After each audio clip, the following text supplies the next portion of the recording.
The hum of a commercial airliner is a unique sound, a sterile symphony of recycled air, turbine whine, and the collective, low-grade anxiety of 200 souls surrendering their fate to physics and a pair of pilots.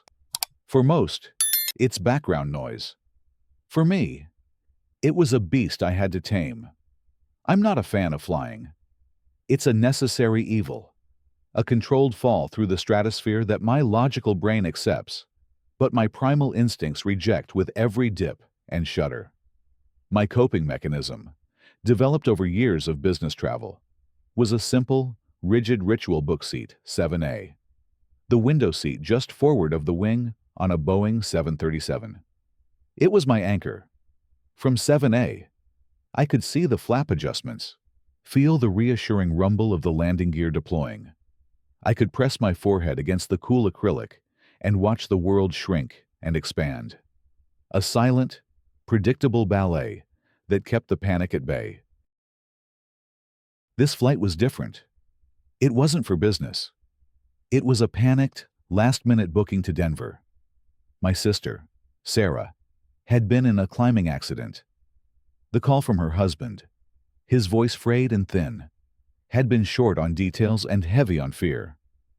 "Just get here, Mark," he'd said. She's asking for you." So, the hum of the engines wasn't just a source of anxiety. It was the metronome counting down the seconds until I could be by her side. Seat 7A wasn't just a comfort. It was a necessity.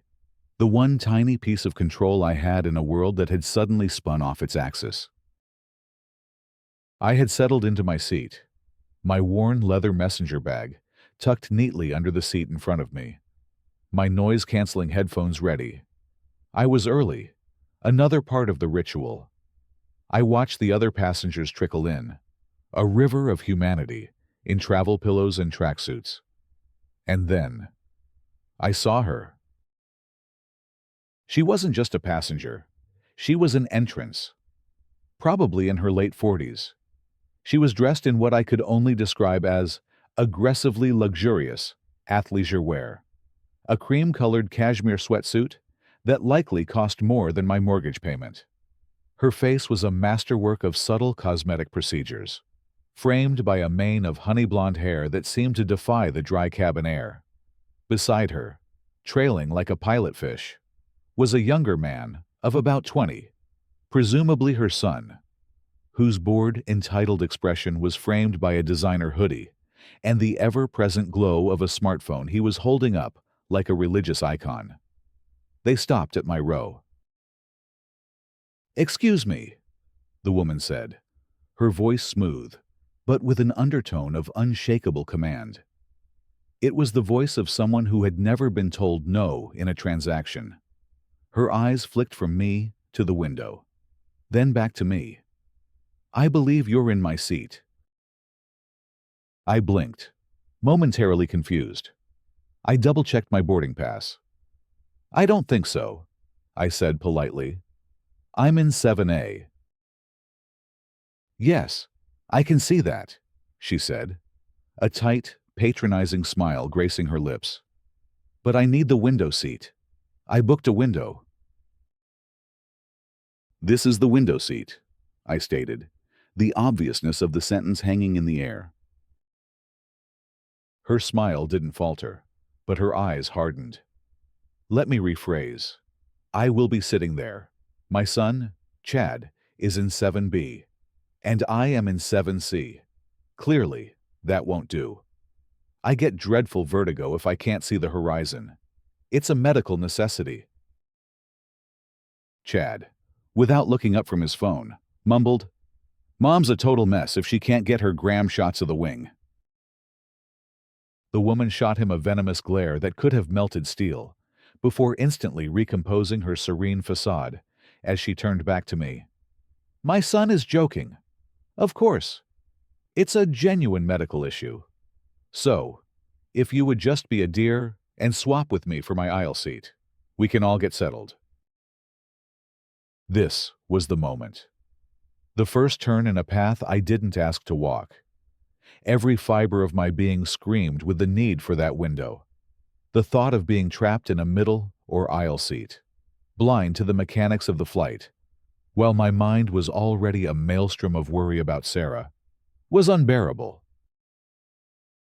"I'm sorry, but no," I said, my voice quiet but firm.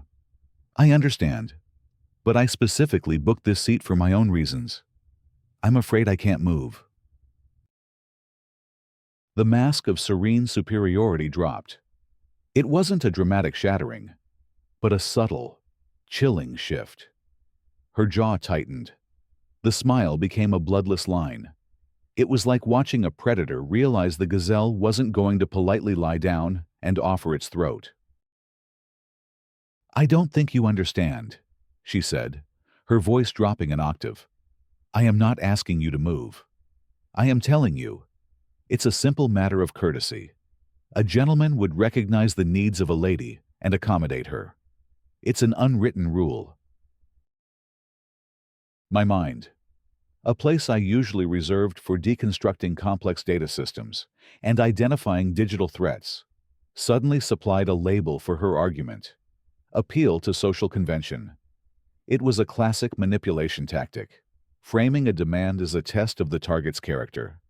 For years, my job had been to manage online crises for high-profile clients, which meant I had a Ph.D. in the anatomy of narcissism, entitlement, and the carefully constructed narratives of public figures. This woman wasn't just a rude passenger. She was a type, a specimen I knew all too well. "I appreciate your position," I replied, keeping my tone level, my gaze steady. "But my answer is no. This is my assigned seat." Behind her, Chad finally looked up from his phone, a smirk playing on his lips. "Whoa, Mom! He actually said no. This is gonna be content." He angled his phone slightly, and I saw the red dot indicating he was recording. The beast in the cabin now had an audience.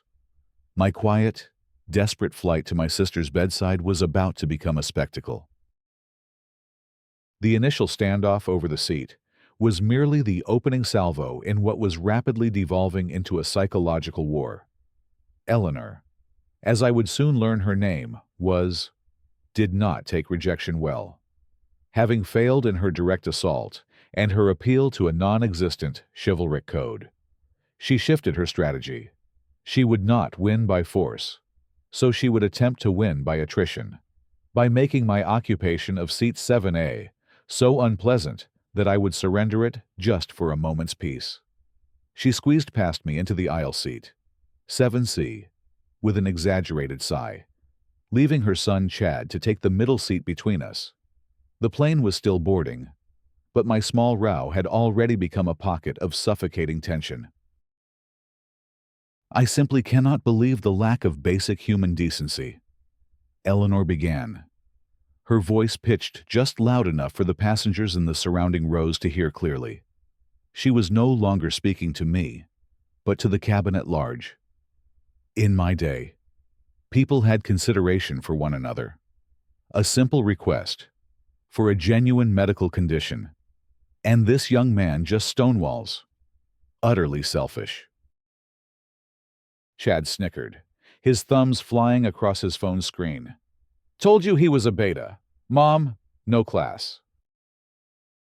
I closed my eyes, focusing on my breathing. Do not engage. Do not escalate.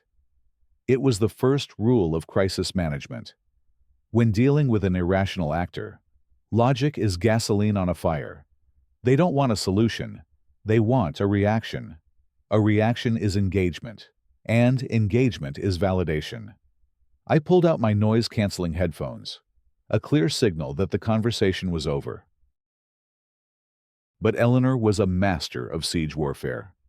She leaned across Chad, her face uncomfortably close to mine, her perfume cloying and aggressive. "Ignoring me won't make this go away," she whispered, her voice a venomous hiss. "I paid for a premium experience on this flight, and I always get what I pay for. This isn't over." The flight attendants completed their checks. The cabin doors were sealed, and the plane began its slow taxi to the runway. This was usually the point where my anxiety peaked, but it was now being overshadowed by a potent, simmering anger. The window, my sanctuary, now felt like a cage I had to defend. As we accelerated for takeoff, I pressed my head to the glass, willing the familiar roar of the engines to drown out the toxicity beside me. The assault, as I began to mentally categorize it, continued once we reached cruising altitude. It was a campaign of 1,000 tiny aggressions, each one deniable on its own, but together, forming a clear pattern of harassment. Eleanor ordered a tomato juice, and as the flight attendant passed it to her, her elbow slipped, sending a splash of the viscous red liquid onto the leg of my jeans. "Oh, clumsy me," she chirped with theatrical insincerity. I said nothing, just dabbed at the stain with a napkin. Then came the battle for the armrest. She didn't just place her arm on it, she annexed it, her elbow pushing steadily into my space, forcing me to lean against the cabin wall. When I tried to reclaim a sliver of territory, her fingers would accidentally drum against my arm. It was a constant, irritating physical encroachment. From the middle seat, Chad was a willing co-conspirator. He fell asleep with his head lolling onto my shoulder, his music audible even through my headphones. When I shifted to wake him, he would grumble loudly about being disturbed. Then he began a rhythmic, maddening kicking of the base of my seat, a dull thud every few seconds that vibrated through my entire body. Each kick was another drop of water in the bucket of my patience. My training, the part of my brain that was always analyzing, began to see this not as a personal attack, but as a case study. Phase 1. Narrative framing. The selfish man. Phase 2. Minor psychological operations. Noise. Encroachment. Phase 3. Direct, deniable sabotage. The spilled juice. They were amateurs, but they were following a playbook. And if they were following a playbook, they were predictable. The predictability, however, did not make it any less infuriating. The stress of my sister's condition, combined with my flight anxiety, and this relentless harassment, was creating a pressure cooker inside my skull. I needed to do something, not to fight back, but to document, to protect myself. Under the guise of adjusting my bag, I pulled out a small, solid-state audio recorder, a device I always carried for taking notes. I clicked it on, the tiny red light hidden by the fabric of my jacket pocket. Then, I propped my phone against the window, ostensibly to take a time-lapse of the clouds. But it wasn't recording a time-lapse. I had opened a specialized app, one my company developed. It recorded high-resolution video while appearing to be off, embedding a non-editable, cryptographically signed timestamp into the metadata of the file. It was the kind of evidence that held up in court, or, more frequently in my line of work, in the much harsher court of a corporate board meeting. I was no longer just a passenger. I was an archivist of my own harassment. Every sigh, every muttered insult, every kick, every territorial shove of an elbow was now being logged, time-stamped, and saved to a secure cloud server via the plane's spotty Wi-Fi. They thought they were the only ones creating content. They were gravely mistaken. The turning point, the moment the conflict escalated from a miserable flight experience to something far more dangerous, came about 2 hours in. Eleanor, realizing her campaign of microaggressions wasn't working, decided to go public. She and Chad had been whispering back and forth for several minutes, their heads bent together over his phone. Then, she straightened up, a look of grim determination on her face. "Chad, start the live," she commanded. Chad, who had been waiting for this moment his entire life, it seemed, grinned. "You got it, Mom." He tapped his screen, adjusted the angle, and suddenly, I was the unwilling star of a live broadcast. "Hello, my beautiful people, my lovely sunbeams," Eleanor began, her voice transforming into a smooth, saccharine purr that was completely at odds with the venomous creature she'd been moments before. "It's your Ellie, coming to you live from 35,000 feet, and I have to share the most upsetting experience with you." I stared straight ahead, my face a mask of neutrality, focusing on the rivets of the wing outside. But I could see the reflection of her performance in the window. Her face was a study in practiced victimhood.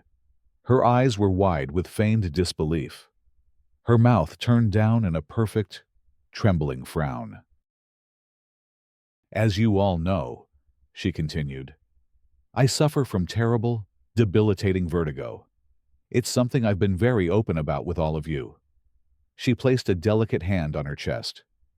"The only way I can fly is with a window seat, to keep my equilibrium.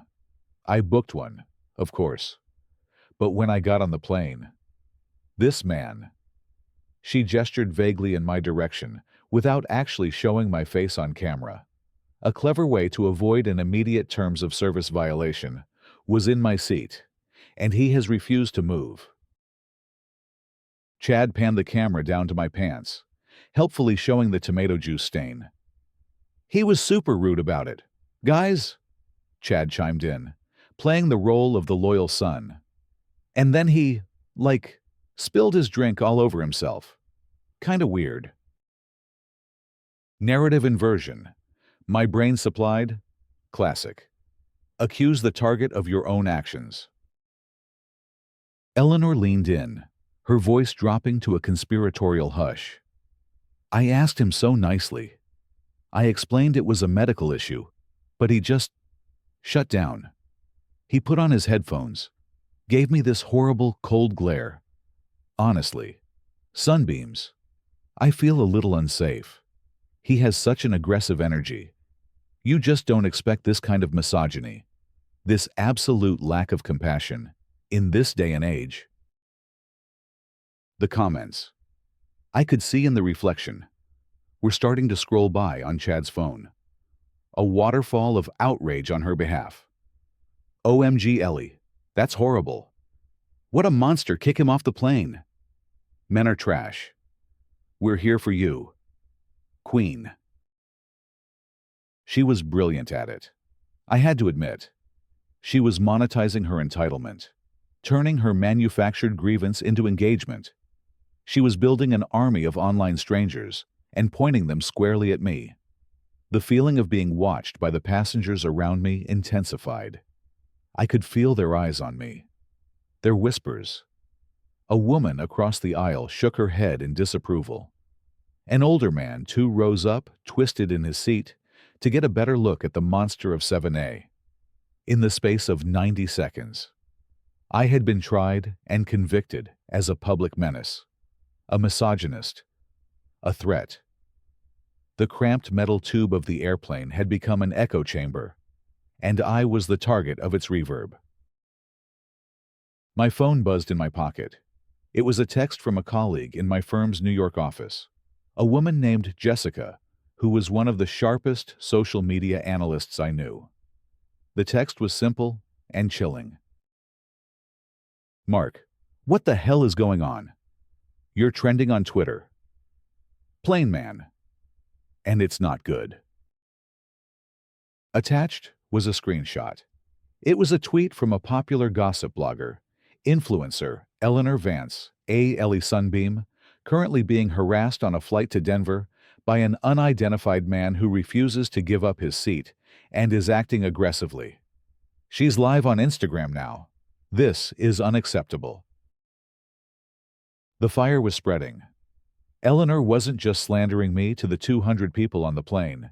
She was slandering me to her 1.2 million followers, and by extension, to the entire internet. The digital mob was gathering its pitchforks. I thought of my sister, lying in a hospital bed, and a new kind of fear, cold and sharp, pierced through my anger. What if this spiraled? What if my name got out? What if this digital storm reached her, causing her more stress, more pain? This had to stop. Having successfully isolated me socially and ignited a digital firestorm, Eleanor decided it was time to bring in the authorities. She ended her live broadcast with a tearful promise to her sunbeams that she would not let this injustice stand and that she was going to seek help. Then, with a look of smug righteousness, she pressed the flight attendant call button. A moment later, a flight attendant named Sarah, a cruel irony that her name was the same as my sister's, arrived at our row. She was young, professional, and had the weary, patient expression of someone who had seen it all. "Is everything all right here?" she asked, her eyes flicking between the three of us. Eleanor immediately launched into the performance of a lifetime. Tears welled in her eyes as she recounted her fabricated story. "I feel so threatened," she choked out, her voice trembling. "This man, from the moment I boarded, he's been hostile. He was in my seat, and when I asked him to move, he became verbally abusive. I'm afraid of what he might do." The flight attendant looked at me, her professional neutrality wavering slightly in the face of Eleanor's convincing theatrics.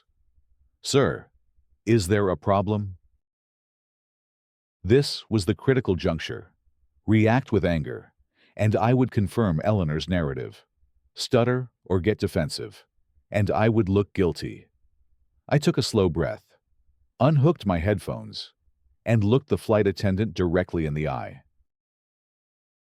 "There is no problem on my end," I said, my voice calm and low. "This is seat 7A. Here is my boarding pass, which shows my name, Mark Renner, and my seat assignment, 7A. I booked this specific seat weeks ago." I handed her the pass. She examined it. "His pass is correct," she said. Turning to Eleanor, "Ma'am, what seat is listed on your boarding pass?" Eleanor waved a dismissive hand. "It says 7C, but that's a mistake by the airline. I always book a window. Always. My assistant must have made an error, but that's irrelevant. This is a medical issue. My vertigo. And his aggression." "Sir," the flight attendant said, turning back to me, "have you been aggressive or abusive towards this passenger?" "Absolutely not," I said, maintaining eye contact. "I have not raised my voice. I have not threatened her. I have not even spoken to her for the past 2 hours. I have politely declined her request to switch seats, as is my right. She, however, has been harassing me since we boarded, and has just finished broadcasting a live video to over 1 million people, making false and defamatory statements about me." The flight attendant's eyes widened slightly at the mention of the live video. This was outside the normal passenger squabble playbook. "That is a lie," Eleanor shrieked, her voice cracking. "He's twisting everything. Look at him. He's so cold and calculating. It's terrifying." The flight attendant held up a hand. "Okay, let's all just take a breath." She looked at me.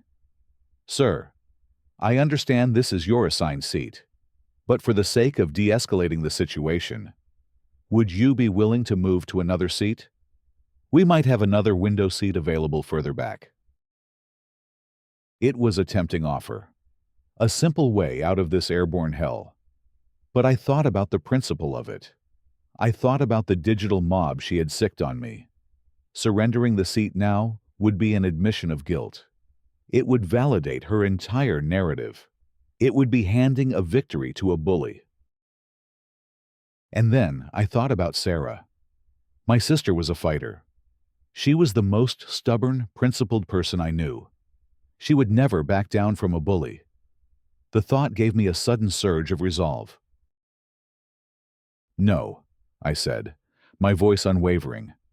I will not be moving. I have done nothing wrong. I am in the seat I paid for.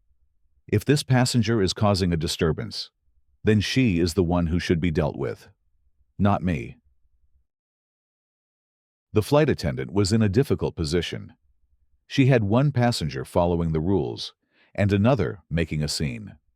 Her training would dictate that the rules are the rules.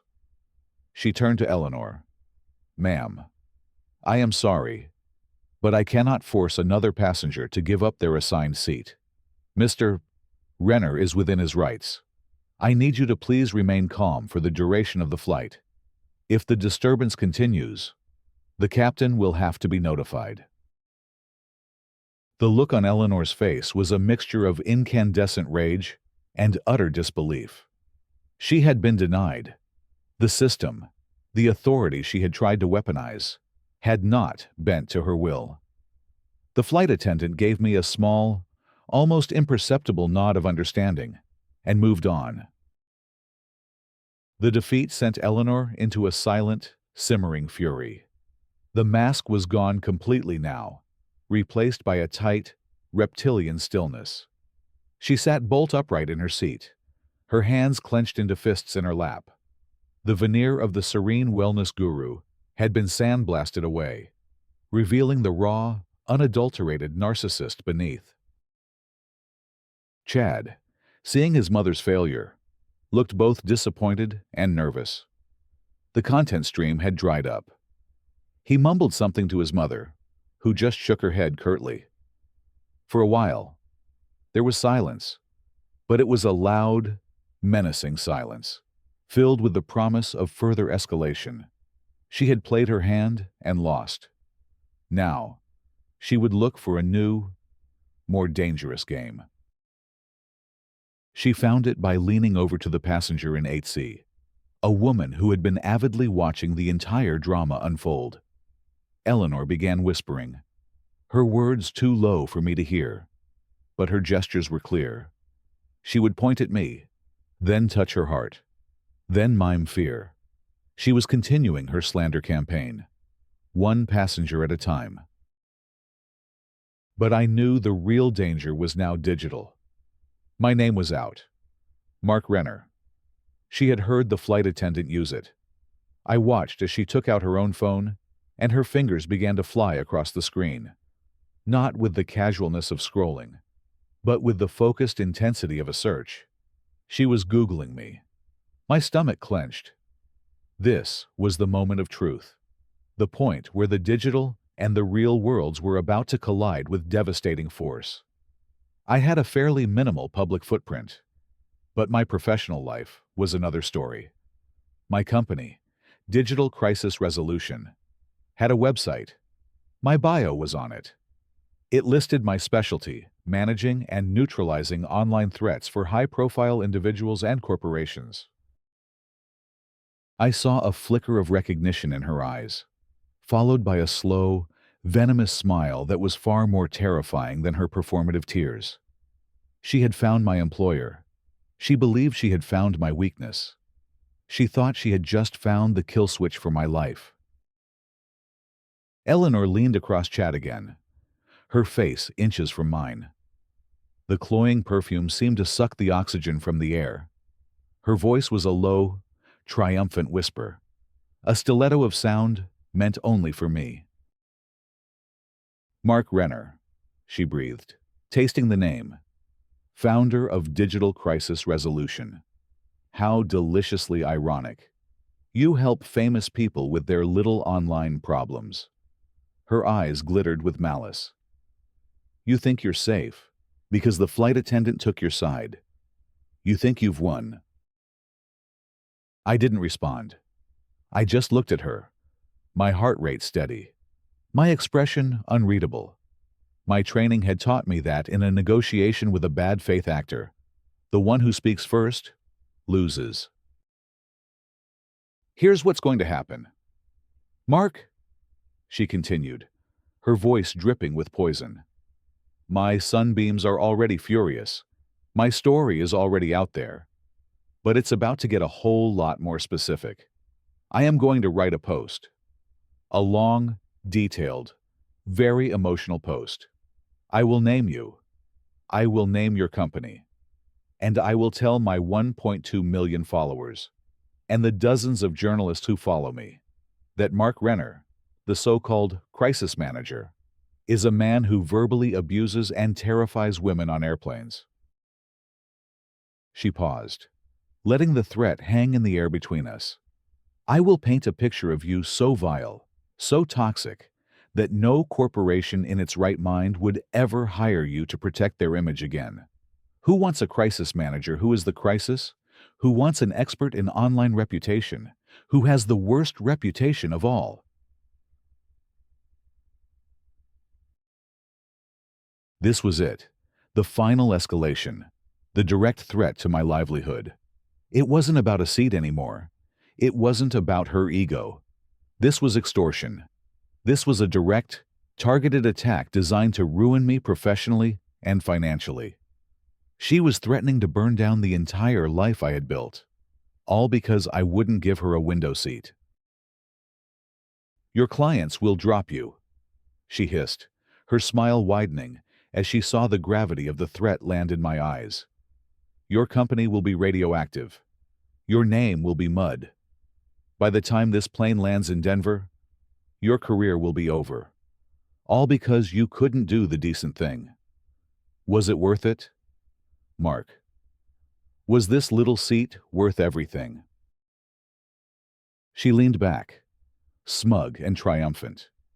She had laid her cards on the table. In her mind, she had just declared checkmate. She believed I was trapped, with no possible move to make. And in that moment, something inside me shifted. The fear for my sister, the flight anxiety, the anger, the frustration, it all coalesced and then sublimated into a state of absolute, ice-cold clarity. The personal stakes had vanished, replaced by a professional imperative. This woman wasn't just a bully on a plane anymore. She was a hostile entity. She had just declared war on my company, on my clients, on my entire professional existence. She had made herself a threat that needed to be neutralized. Mark Renner, the anxious passenger flying to see his sick sister, receded. In his place, Mark Renner, the founder of Digital Crisis Resolution, took control. She just gave me cause. I thought, my mind suddenly a chessboard. Seeing 10 moves ahead, she gave me means, with her live broadcast. And with that threat, she just gave me a signed confession. I looked at her, and for the first time since she'd arrived at my row, I allowed myself a small, almost imperceptible smile. Her confident expression faltered for a second, a flicker of confusion in her eyes.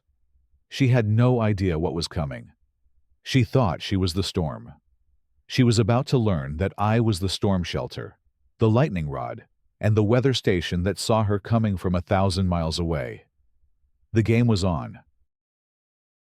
The captain's voice crackled over the intercom, announcing our initial descent into Denver. We had about 30 minutes until landing.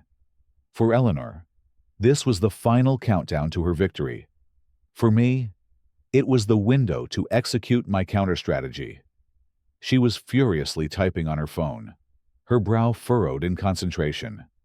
I could almost see the words forming in her mind, the carefully chosen adjectives designed to inflict maximum damage. She was crafting the digital bomb she intended to detonate the moment the wheels touched the ground. She was so focused on her attack that she failed to see the devastating counterattack that was already in motion. I pulled out my laptop and paid the exorbitant fee for the plane's satellite Wi-Fi. The connection was slow, agonizingly slow, but it was stable. It was all I needed. I opened a pre-written draft email, one I had templates for, designed for just this kind of corporate threat. My fingers flew across the keyboard, customizing it with the specific details of the situation. The recipient list was small but brutally effective. 2. Claire Jennings, legal. Luminescence. Claire Jennings, General Counsel for Luminescence Cosmetics. Eleanor's primary and most lucrative brand sponsor. Ben Cartero, The Social Scoop. Ben Carter, Senior Editor at The Social Scoop, the Internet's most voracious celebrity gossip site. A man I had a professional, if wary, relationship with. Corporate Compliance, Starletaire. The corporate compliance and legal department for the airline we were currently flying. BCC. Jessica, Wu Digital Crisis Resolution. My colleague, to activate our firm's monitoring protocols. The subject line was concise and designed to command immediate attention. Urgent impending brand liability, issue and defamation claim regarding influencer Eleanor Vance. The body of the email was professional, dispassionate, and utterly damning. Dear Ms. Jennings, Mr. Carter, and Starlight Air Compliance Team. My name is Mark Renner. I am the founder of the crisis management firm Digital Crisis Resolution. I am contacting you from Starlight Air Flight 8112 to Denver, where I am currently a passenger. I am writing to inform you of an ongoing situation involving one of your sponsored influencers, Ms. Eleanor Vance, Ellie Sunbeam, who is also a passenger on this flight. For the past 3 hours, Ms. Vance has engaged in a campaign of harassment, slander, and attempted extortion against me. This behavior has been thoroughly documented. Attached, you will find 2 files. 1. Video, evidence, your flight, H1-2, MP4, a time-stamped, 1-hour video file documenting Ms. Vance's and her son's aggressive behavior, verbal threats, and their admission of fabricating a narrative for social media. Note the clear audio at timestamp 4815, where Ms. Vance explicitly threatens to use her platform to destroy my professional career unless I comply with her demands. 2. Audio, evidence, flight. 2.mp3, a supplementary audio file capturing all conversations from the beginning of the incident. Ms. Vance has already broadcast a defamatory live video to her 1.2 million followers, a recording of which I am sure is already circulating. In this video, she makes numerous false claims that I have been verbally abusive and physically threatening, accusations which the attached evidence unequivocally refutes. For Luminescence Cosmetics, Ms. Vance's actions constitute a severe violation of any standard morals clause in a sponsorship contract. Her behavior creates a significant and immediate liability for your brand, associating it with bullying, extortion, and the fabrication of false claims of misogyny. 4. The Social Scoop.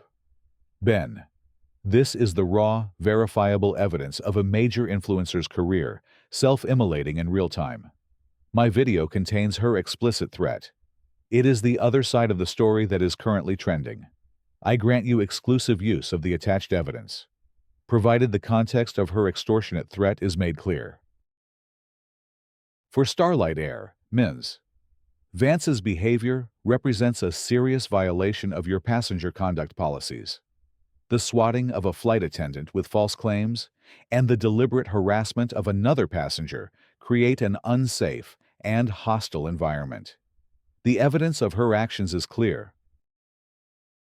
I have reason to believe Ms. Vance intends to publish a final, defamatory post naming me and my company upon landing. I have taken this proactive step to provide you all with the objective truth before she can escalate her fiction further. I trust you will take the appropriate and immediate action required to mitigate your respective damages. Sincerely, Mark Renner, Founder, Digital Crisis Resolution. I attached the two encrypted files from my secure cloud. I took a deep breath.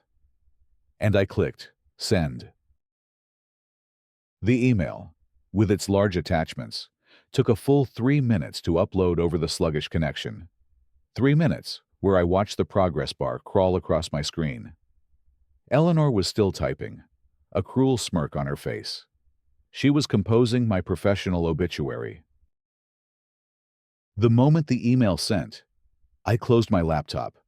There was nothing more for me to do. I had launched the missile. Now, I would simply watch it hit the target. I turned my attention to Eleanor. I watched her face. It was the only screen I needed to see. For a minute, nothing happened. She finished typing her post, likely saving it to her drafts. She looked up, caught my eye, and gave me a triumphant, pitying sneer. The look of a queen who had just sentenced a peasant to the gallows. Then, her phone buzzed. A sharp, insistent buzz. Then again, and again. Her expression shifted from smugness to annoyance. She glanced at her screen. The smirk vanished. Her brow furrowed in confusion. The color began to drain from her face. Her eyes widened, scrolling frantically. Her perfectly composed features seemed to melt, her mouth falling slightly agape. I could guess the sequence. First, an email from Ben Carter with the subject line, Urgent Media Inquiry. Then, a push notification as The Social Scoop published their bombshell article, Exclusive Influencer Ellie Sunbeam caught on tape, threatening passenger in Plain Man Scandal. Audio reveals extortion plot. Then, the deluge. Her Instagram comments, once a chorus of support, would now be a raging flood of betrayal and disgust as the story went viral. Her DMs would be exploding. The final blow came in the form of an official-looking email, the kind that appears with a high-importance flag. I saw the preview of the sender on her screen, Claire Jennings, General Counsel, Luminescence Cosmetics. The subject, immediate termination of sponsorship agreement and reservation of rights. Eleanor made a small, choking sound. Her phone slipped from her trembling fingers, clattering onto the floor. She stared into the abyss, her face a pale, horrified mask. Her digital empire, her carefully crafted persona, her entire livelihood, it had all been dismantled, exposed, and set on fire in the time it took to descend from 30,000 feet. She didn't look at me. She couldn't. The queen had been dethroned, not by a peasant, but by the quiet executioner she had mistaken for one. The plane's wheels screeched against the tarmac in Denver. We had landed, and for Eleanor Vance, the crash was absolute. The aftermath was a study in quiet, efficient demolition. As the plane taxied to the gate, Eleanor sat completely frozen, her face ashen, staring blankly at the seatback in front of her. The torrent of notifications from her phone, still lying on the floor, had ceased, replaced by the silence of a digital ghost. Chad, who had been oblivious for the final 30 minutes of the flight, finally noticed his mother's catatonic state. He picked up her phone. His eyes widened as he scrolled, and for the first time, the smug, entitled smirk was wiped from his face, replaced by a look of genuine panic. When the seatbelt sign dinged off, I stood up, pulled my messenger bag from under the seat, and stepped into the aisle without a backward glance. I didn't need to see any more. The rest of the process was predictable. As I deplaned, I saw them. 2 airport security officers and a woman in a sharp business suit from Starlight Air's corporate office were waiting at the jet bridge, holding a tablet with Eleanor's picture on it. They were not there to welcome her to Denver. She was being met at the gate, the final humiliating step in being blacklisted by an airline. The consequences cascaded over the next few hours, just as I had predicted. Luminescence Cosmetics released a public statement announcing they had severed all ties with Ms. Vance due to behavior that is in direct opposition to our company's values of kindness and integrity. Other, smaller brands followed suit, like Domino's.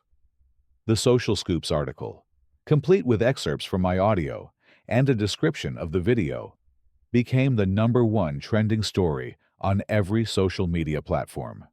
The hashtag #JoshPlainman was replaced by #EllieExtortionist. Her sunbeams turned on her with the ferocity of a betrayed cult. Her comment sections a wasteland of snake emojis and vitriol. Her career was not just over. It had been publicly autopsied, with the cause of death listed as terminal hubris. She faced potential legal action from her former sponsors for brand damage and was banned for life from Starlight Air. She had flown to Denver as a celebrated influencer and would fly back, on a different airline and coach, as a pariah. I walked through the bustling terminal, the noise of the crowd, a welcome change from the oppressive silence of row 7. My phone rang. It wasn't a reporter or a colleague. It was Sarah's husband. "Mark, you're here. How was the flight?" he asked, his voice strained but lighter than before. "It was eventful," I said. "How is she?" "She's stable," he said, and I felt the coiled tension in my chest release in a rush. "The surgery went well. She's awake, and she's asking for her pain-in-the-ass older brother." I smiled, a genuine, unburdened smile. "Tell her I'm on my way." I stopped at a large window overlooking the airfield, watching the planes take off and land. The world outside the airport was vast and quiet. I had boarded the plane a man consumed by anxiety and grief, seeking a small, quiet space to hold himself together. I had been denied that peace, but in its place, I had found something else: the cold, clean, and deeply satisfying silence of justice being served. The internet, so often a tool for chaos and mob rule, had, for a few hours, become a scalpel. And in the hands of a surgeon, it had excised a cancer. I took a deep breath of the thin mountain air and walked toward the exit. My own crisis, finally, truly, resolved.